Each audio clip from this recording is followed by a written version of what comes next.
Hello students. आज की class में हम क्या करने वाले हैं, आइए देखते हैं। ये सारे हमारे क्वेश्चन हैं, देखते जाइए। ये सारे हमारे क्वेश्चन हैं। इनमें से कितने क्वेश्चन आप कर सकते हैं? तो यानी आज की क्लास में हम इन्हीं सारे क्वेश्चनों को देखने वाले हैं। तो आइए शुरू करते हैं। क्वेश्चंस को शुरू करने से पहले मैं आपको दो चीजें बताना चाहता हूं। जब भी हम इस तरीके के क्वेश्चन को करने जाएंगे ना, उसमें एक अप्रोच की जरूरत होती है। जब भी आप इस तरीके के क्वेश्चन को देखोगे तो आपको दो टाइप के क्वेश्चन क्लियरली नजर आएंगे। फर्स्ट टाइप, दो इक्वेशन बनेंगे एंड फिर आपको डिजायर्ड रिजल्ट निकालना होगा। डिजायर्ड रिजल्ट की जगह पर रिक्वायर्ड हम लिख सकते हैं। रिक्वायर्ड रिजल्ट हमें निकालना होगा। और ये जब भी दो इक्वेशन बनेंगे ना, इसमें से हम ए एंड डी को कैलकुलेट करने की कोशिश करेंगे। ये न्यूमेरिकली भी आ सकता है, वेरिएबल में भी आ सकता है। दूसरा कंडीशन हमारा ये होगा कि सिंगल इक्वेशन बनेगा और इसी से हमें रिक्वायर्ड रिजल्ट निकालने होंगे। सिंगल इक्वेशन वाले में दो केस बनते हैं। इधर हम सिंगल इक्वेशन को ही जब एक्सपेंड करके आगे बढ़ते हैं तो हमें रिक्वायर्ड रिजल्ट मिल जाता है, या इसी में हम ए एंड डी का रिलेशन निकाल लेते हैं और फिर रिक्वायर्ड रिजल्ट की तरफ हम मूव कर जाते हैं। यानी कि मैं ये बता रहा हूं कि इस टाइप के क्वेश्चन करने के लिए हमें दो तरीके के क्वेश्चन का सामना करना पड़ेगा। पहला टाइप का क्वेश्चन होगा कि क्वेश्चन में ही कुछ ऐसे स्टेटमेंट होंगे कि आपके दो इक्वेशन बनेंगे, और जब भी दो इक्वेशन बने तो हमारा टारगेट होना चाहिए ए एंड डी की वैल्यू निकालना। ये कांस्टेंट भी आ सकता है, वेरिएबल या अल्फाबेटिकल फॉर्म में भी आ सकता है ना, अल्फा बीटा जो भी।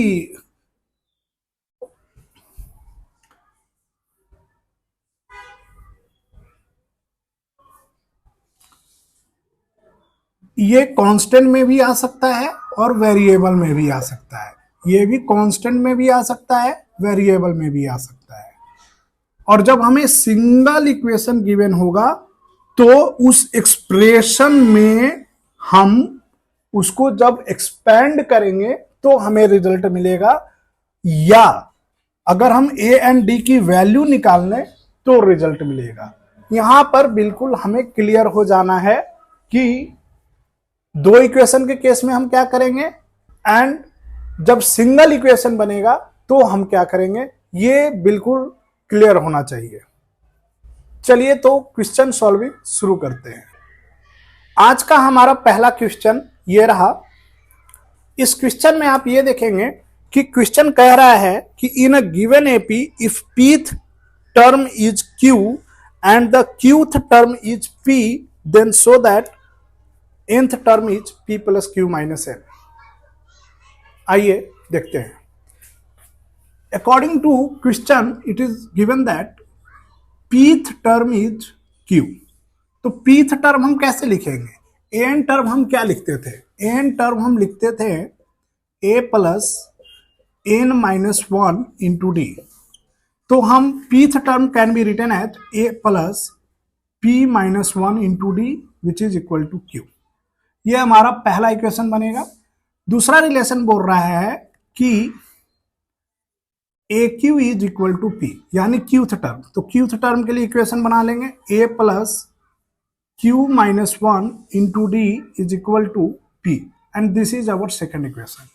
मैंने क्लास शुरू करने से पहले ही आपको बताया था कि अगर दो इक्वेशन बने तो दोनों इक्वेशन को हम सॉल्व करेंगे एंड हमारा टारगेट होना चाहिए ए एंड डी की वैल्यू को फाइंड आउट करना।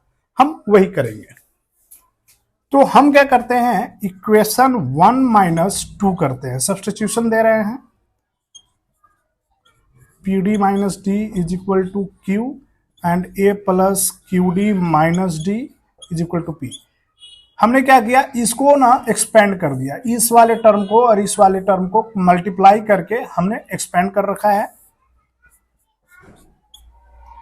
कट गया, कट गया, d is taken as common, it becomes p minus q and it becomes q minus p. Now we can say it is minus 1 times and d की value आ गई minus 1. Now putting d equal to minus 1 in equation 1, जब भी हम इसे equation 1 में put करेंगे तो a plus p minus 1 into minus 1 is equal to q. तो आइए देखते हैं, a प्लस a हम मल्टीप्लाई कर रहे हैं इन दोनों को, तो a minus p plus 1 is equal to q. तो a can be written as q plus p minus 1. तो देखो हमें a की भी वैल्यू आ गई, हमें d की भी वैल्यू आ गई. तो अब हमें जो कैलकुलेट करना है, nth टर्म कैलकुलेट करना है. n टर्म हमें कैलकुलेट करना है and the formula is a plus n minus 1 into D. Now a is what, q plus p minus 1. I am taking from here plus n हमें नहीं पता, n minus 1 and d की value क्या है, minus 1. अब हम इसे थोड़ा सॉल्व करेंगे, q plus p minus 1 minus n plus 1, ये कट जाएगा. Now what we get, q plus p minus n verified. मैं यहां से हटता हूं, आप अच्छे से देखिए.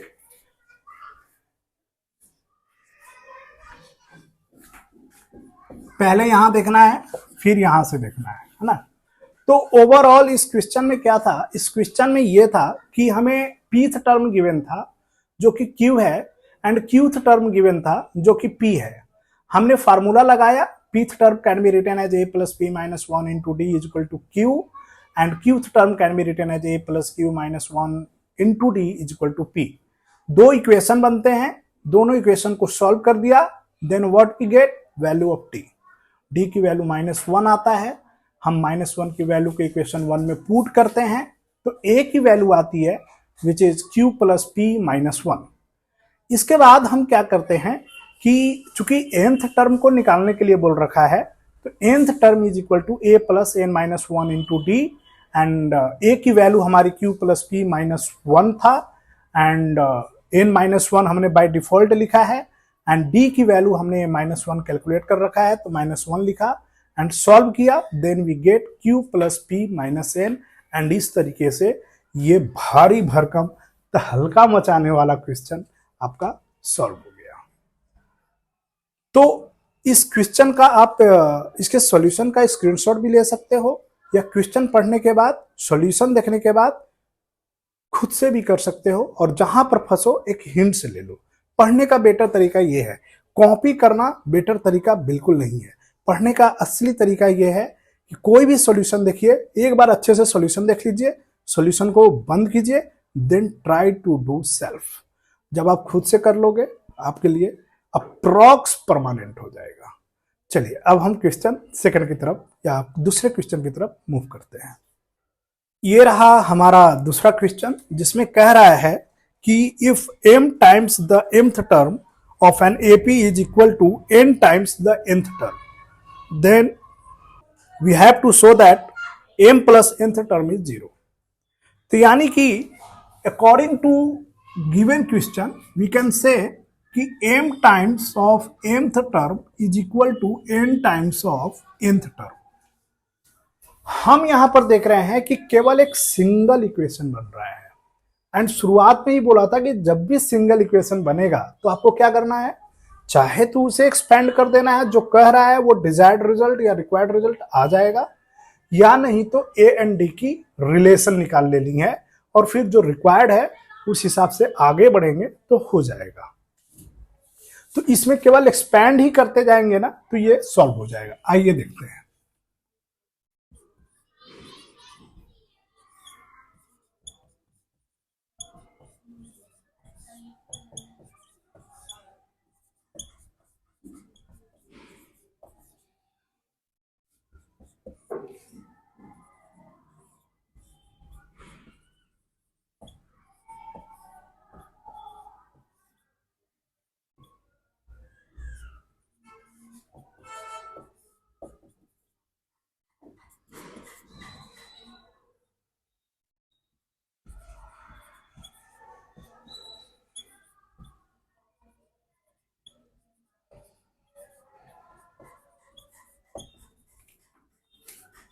हमने क्या किया कि इस पहले अंदर वाले को मल्टीप्लाई किया, इसके अंदर वाले को मल्टीप्लाई किया और इसको इधर ना ट्रांसपोज किया है, ये देखो। एंड हम क्या कर रहे हैं, लाइक टर्म को एक साथ लिख दे रहे हैं।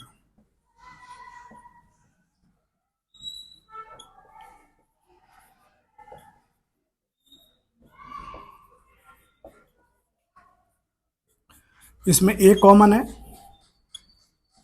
इसमें डी कॉमन है, इसमें भी डी कॉमन है।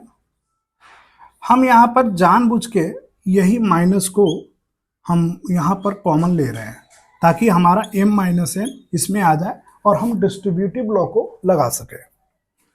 यहां पर हम ये देख रहे हैं कि ये वाली टर्म फैक्टराइज कर रहा है, हम कर देंगे।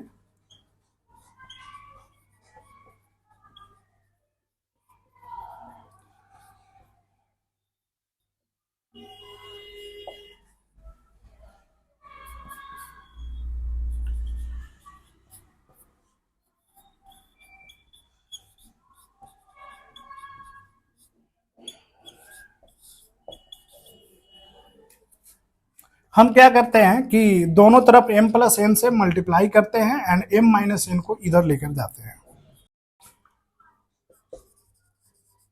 Multiplying both side by m plus N, तो it becomes m plus N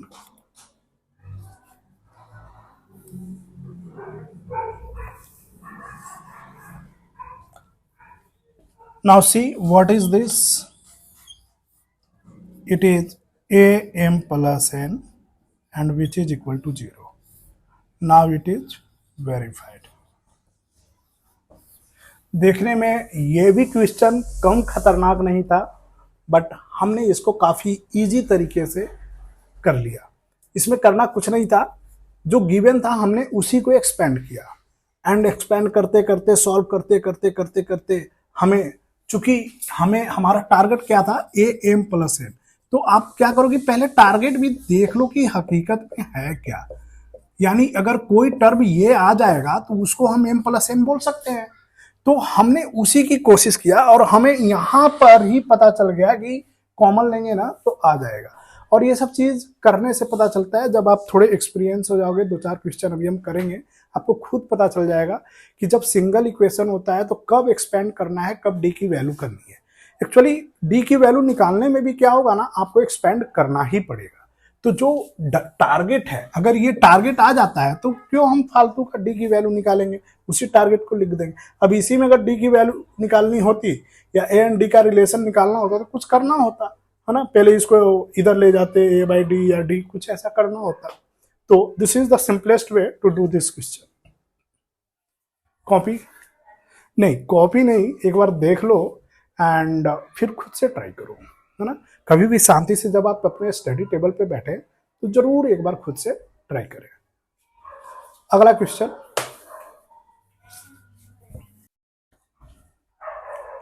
अगला क्वेश्चन यहां पर गिवन है। ये टर्म में कुछ फ्रैक्शन आ गया है, तो डरने की बात नहीं है। क्वेश्चन को पढ़ने के बाद हमें पता चल रहा है कि हम 2 इक्वेशन बना सकते हैं, और जैसे ही 2 इक्वेशन बनेगा इसका मतलब ए एंड डी की इंडिविजुअल वैल्यू आएगी और फिर उसी वैल्यू को हम अपने रिक्वायर्ड डेटा में डाल देंगे। तो आइए शुरू करते हैं।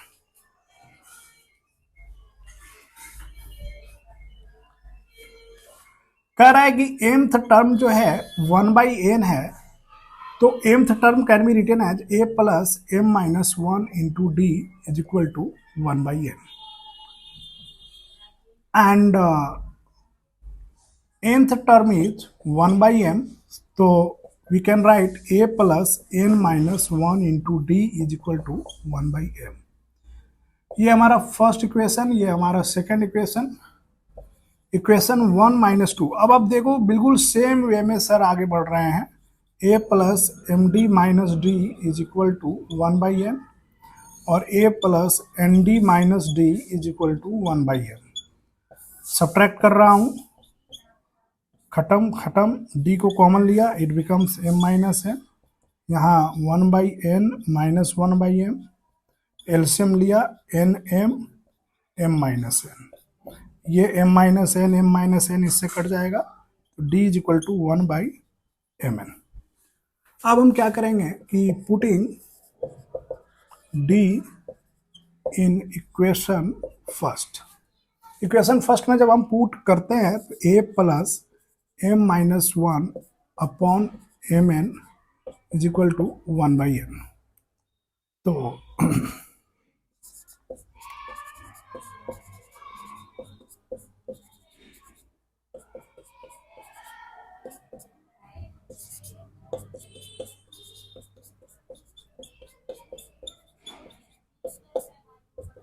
यानी a एंड d की वैल्यू सेम है।